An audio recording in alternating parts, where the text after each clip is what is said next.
There's lots of myths and misconceptions about learning piano, learning music, and they can often be really unhelpful and send you down the wrong learning path. They quite often sound like they would be true as well, and if you're new to learning, it's not always that obvious that there's a bit more to it. These are some of the most common ones I've come across teaching in real life and online, but let me know down in the comments what myths you've come across or what you once thought was true yourself until you gained a bit more experience.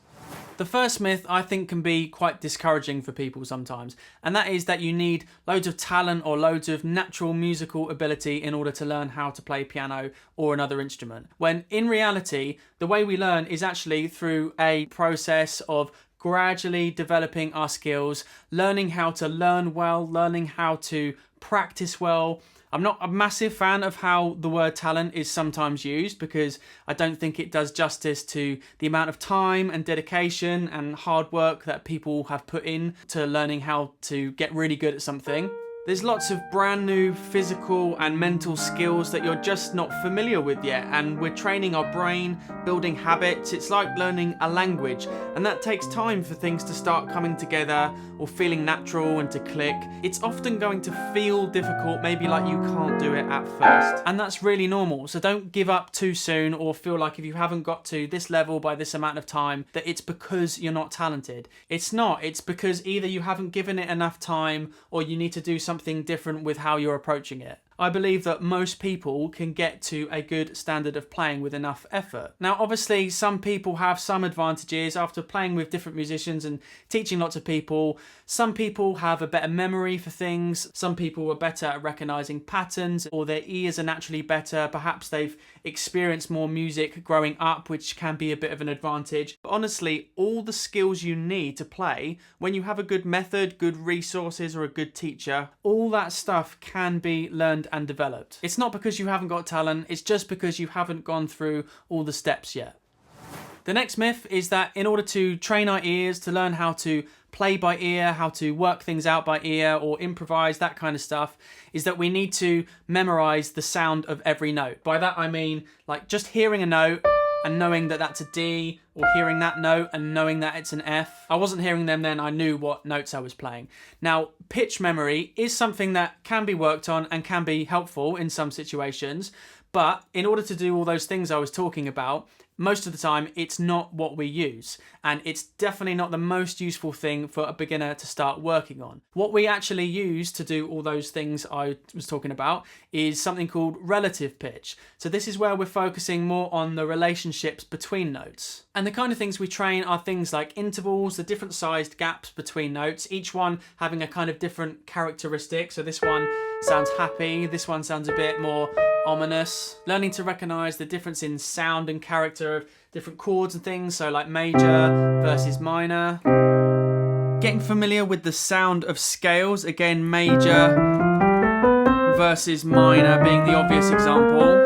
We can start to get used to the sound of how notes move around those scales, how far they leap up or down. So like intervals, we can figure out a note by referencing another note and how far away it is, and listening out for patterns too. But also we can train to hear which note of the scale we're landing on. The easiest one for people to get first is listening out for the root of the key. So if you're in the key of C major, the note C is the root. So that note sounds like home, it sounds resolved and settled. If I finish a melody on the note C, it sounds complete. And we can practice and learn to hear where else we are in the scale too. So if we're on the second note or the third note and so on. And I've got plans for the channel in the future to help you learn how to start doing this stuff. And there's other things too, like learning about chord progressions and stuff. I know it all sounds complicated, but you gradually build up a vocabulary of this stuff as you learn about how it works and how it sounds as you go. As well as just experience of learning lots of different kind of music and learning how the piano works and understanding theory as well, which is really helpful for ear training. It's just useful to know that that's the right path to be going down, and that's generally how we do it. The next myth is that there are set fingers for everything on piano. Now, I want to make sure I'm clear on this one, because when you first start learning, you learn like scales and a few standard exercises, broken chords and things like that.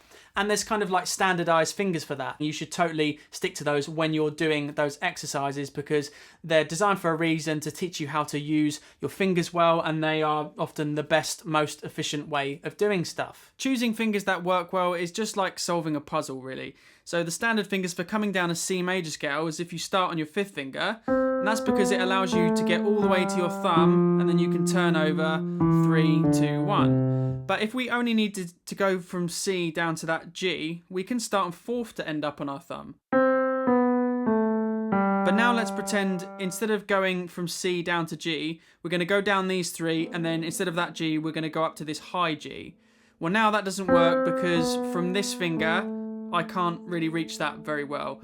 So now I'm going to start on finger 3, which puts my thumb at the bottom, which means I can use my thumb to expand and reach up to the high G. When you see finger numbers written in on a score on a piece of music, those numbers aren't absolutely gospel. There's often other ways to solve the puzzle, other fingerings that work well. But as a beginner, if you're not sure, then the best thing to do is to stick to those finger numbers, unless you're confident something else works well, or someone experienced or a teacher tells you to try something else. People often think chords and their inversion positions have set fingers too. They don't. It depends on what else you're doing. So to play a C major chord, fingers 1, 3 and 5 works really well. And that works really well too if, for example, I needed to play the note D and then the chord, because finger 2 slotted in that gap there. But if I needed to play the note A and then the chord, well, like this, I've got no finger up there to do it. I'd have to jump, and that's a bit rubbish. So I'm going to use 5 there, and then the fingers underneath to play the chord. So now I would want to use fingers 1, 2, 4 for the chord. And you can just visually see how this works better. And just to be clear, when you're a beginner and you're learning a piece, for example, once you've decided on what the good fingering is, then you want to make sure that you try and stick to that when you're practicing, so you can memorize it better and develop that specific habit of maneuvering those fingers in that way. Because if you keep changing the fingers, it's like you're practicing different things, so it's not going to stick. The next thing I think can be really damaging to people's practice, can be really counterproductive, and can even lead to people straining and injuring themselves. And that is thinking that we need to train to have lots of finger strength in order to play well, in order to play faster, in order to play more difficult things or develop more control. The only thing that I really do on a regular basis which develops finger strength is climbing, where you're trying to hang on and pull yourself up by your fingertips. But unfortunately, it doesn't really help you play piano any better. To do all that stuff, to play better, to play faster, it's about developing your technique, about developing your coordination, about training your brain to keep up with everything, learning how to move well, learning how to hold and place your hand properly. So for example, your knuckles are supporting your fingers. How everything works together so you can play without tension, you can keep everything relaxed and fluid and mobile. And when all that technique starts to come together at some point, obviously, as always, starting off simply and building up your ability slowly, everything's meant to support your fingers. Your fingers aren't meant to be doing that. And when everything does support your fingers, they feel strong. So the problem isn't finger strength. The problem is that they feel weak. But when you get everything together, they will feel strong and in control. It takes practice still, but you need that right mindset. You need to know where to look and what to think about in order to get there. The next myth is kind of a half-truth, really, and that is that you just need to keep practicing. You need to practice this amount of hours in a day, or that practice makes perfect. It's something that we hear all the time, and obviously there's some truth in that. But the bit it's missing is that you need to think about how you're practicing, far more importantly than how much you're practicing. Take the time to learn how to practice better. Make sure that you've got clear goals, that you've got the right learning method for how to actually work on something better. You're practicing mindfully and you know exactly what you're working on when you're practicing something, what you're trying to get out of it. You need to focus on improving the weaker areas of things. Make sure that you're not accidentally repeating and building a habit of something wrong. And don't accidentally keep practicing mistakes, which will obviously send you down the wrong path. And for some people, longer practice sessions work well. And I think occasionally for everyone, everyone. They're good to do a few of those.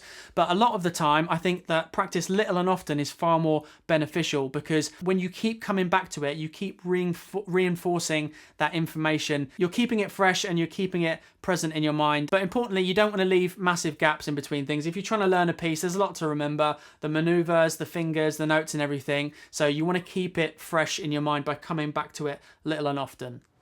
The last myth is that you're too old to learn how to play piano. Now, I've seen a couple of times online people in their teens asking on forums and stuff if they're too old to start learning.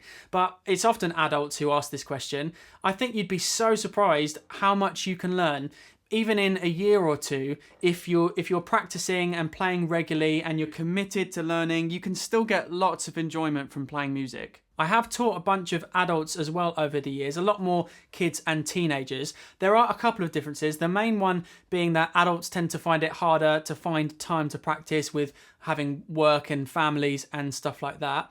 And the other thing is that kids tend to be a little bit more fearless about making mistakes and things. Sometimes adults, it's difficult for them to start from nothing again. It feels like they're a kid again back in school. So it takes a while to get used to that process. But if you can manage to carve out a routine of when you can practice, you will be surprised how much you can achieve. So it's definitely never too late to start learning how to play.